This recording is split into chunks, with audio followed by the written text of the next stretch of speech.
Ալիևի Արցախը հայաթափելու սցենարից ոգեշնչված է Իսրայելի վարչապետը Գազայում սպանդ իրականացնում։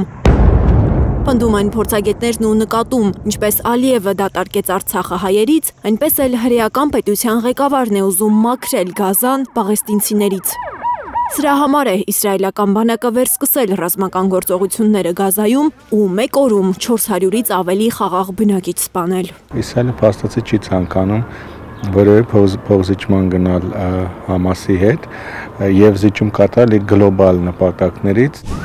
Եթե նախկինում հրեաների նպատակը Գազայում վերահսկողություն հաստատելն էր, ապա հիմա Իսրայելն ուզում է, որ Գազան իրենը լինի առանց գեթ մեկ պաղեստինցու։ Կարող ենք ասել, որ Նեթանյահուն քիչ-քիչ իրագործում է այդ նպատակը, հաշվի առնելով, որ Գազայի 2.3 միլիոն բնակիչներից միայն Աստված գիտի քանիսն են ողջ մնացել։ Արթնացանք պայթյունների ու ռմբակոծությունների ձայնից։ Գիտեինք, որ մի օր նորից ենք լսելու այդ ձայները, բայց որ այդքան շուտ է գալու այդ օրը, չէինք պատկերացնում։ Ուր են մեր արաբ եղբայրները, ուր են այդ համաձայնագրի միջնորդները։ Իսրայել-Համաս համաձայնագրի ժամկետը լրացել է 2 շաբաթ առաջ։ Քննարկվում էր այն երկարաձգելու տարբերակը, որին կողմ էր Թել Ավիվը, որովհետև ըստ այդ համաձայնագրի Իսրայելը Համասից ստանալու էր իր բոլոր գերիներին, զոհերի մարմինները։ Համասը դեմ էր, առաջարկում էր զինադադարի երկրորդ փուլ, որով պաղեստինցիների կյանքի համար անվտանգության երաշխիքներ կպահանջեր։ Ռազմական գործողությունների վերսկսումը Իսրայելի վարչապետն արդարացրել է, թե հրադադարի երկարաձգման բանակցություններում առաջընթաց չկա։ Մարտերը իբր կդադարեցնի, երբ Համասը վերադարձնի բոլոր գերիներին ու զոհերի մարմինները, բայց փորձագետները կարծում են Նեթանյահուն մարտերը վերսկսելով քար է գցել իսրայելցի գերիների ճակատագրին։ Իսրայելական կառավարությունը նախընտրեց ուժի եղանակով գնալ անգամ մեծ կասկածի տակ դնելով այդ գերիների ճակատագիրը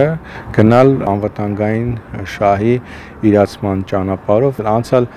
օրինակ ամիսների ընթացքում էլ իսրայելական կողմի ռազմական գործողությունների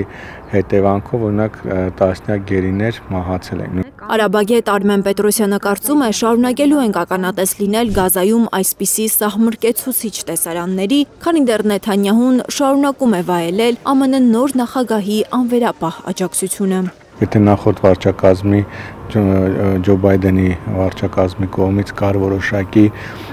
որոշակի սահմանափակումներ եւ Բայդենը փաստացի Միացյալ Նահանգների դիրքորոշումը ուրեմն հայտնելիս հաշվեր առնելով տարածաշրջանային երկրների դիրքորոշումների մոտեցումները խնդրի հետ կապված, ապա Թրամփի պարագայում այլ է, Թրամփի պարագայում Միացյալ Նահանգների դիրքորոշումը պայմանավորված է Իսրայելի դիրքորոշմամբ եւ Իսրայելի շահերով, իսկ Իսրայելում գործող կառավարության շահերը ծայրահեղական են եւ միտված են բնականաբար, ինչպես արդեն նշեցի, Գազայի հատվածում ամբողջական վերահսկողության սահմանման։ Սպիտակ տան մամուլի խոսնակն ասել է, որ նահանգները տեղյակ է եղել, որ Իսրայելը օդային նոր հարվածներ է հասցնելու Գազային։ Լիլիթ Գասպարյան, Առաքել Օհանյան, Նորայր Հակոբյան, Հայլուր։